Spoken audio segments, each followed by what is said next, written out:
I had a ball kicked at my head because this girl fancied a guy that fancied me, and I was like, I'm not even involved in this. This isn't my fault, I'm cute, okay? Guys, everyone.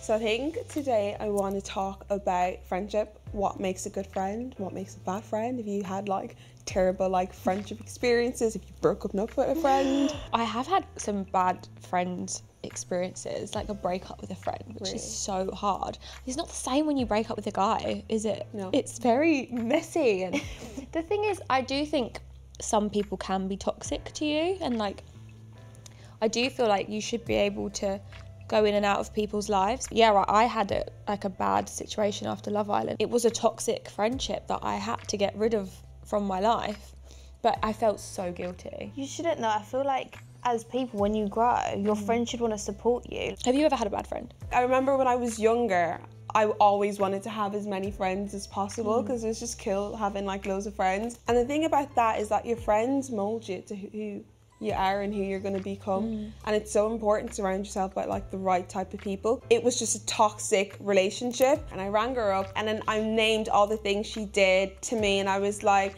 I don't think that was a very nice thing to do, and I was like, I think it would be best if we probably weren't friends anymore. And I was like, bye. And I just felt like so much lighter. I felt like I could be me because I felt like I always wanted to please her. Did you struggle in school? Yeah, massively. I was texting this guy and he was like, oh, send me a video of you like doing stuff to yourself. And I was like, oh my God, like at this point I'd never even like touched myself or masturbated. And I was like, no, I can't send you a video. He was like, but have you done it though? And I was like, yeah, of course I have.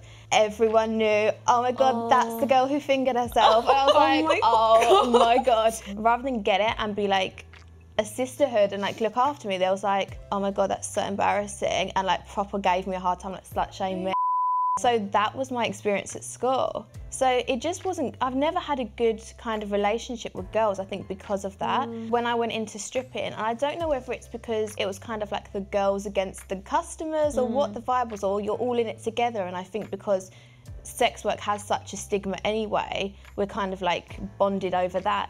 But yeah, you'd think like from films and stuff that strippers are like so competitive, but it was honestly like the most I'd ever felt like, these are my people. That, I would say that was the first time that I felt like I had like a proper group of girlfriends. Did that change sort of what you then thought about girls? I think at the end of the day, like, kids are evil, and like kids at school really can be so cruel, can't they? I had a ball kicked at my head. I was like tripped up the stairs just because this girl fancied a guy that fancied me, and I was like, I'm not even involved in this. This isn't my fault, I'm cute, okay? Guys, everyone. The girls that I'm actually friends with now, we're like a group of 10, and I just know like how lucky I am to have that like girl group of friends that I fully trust, and like I love them to bits. And I think there's not enough to be said for like loving your friends and how important those relationships are in your life, and like you said earlier, how they shape you.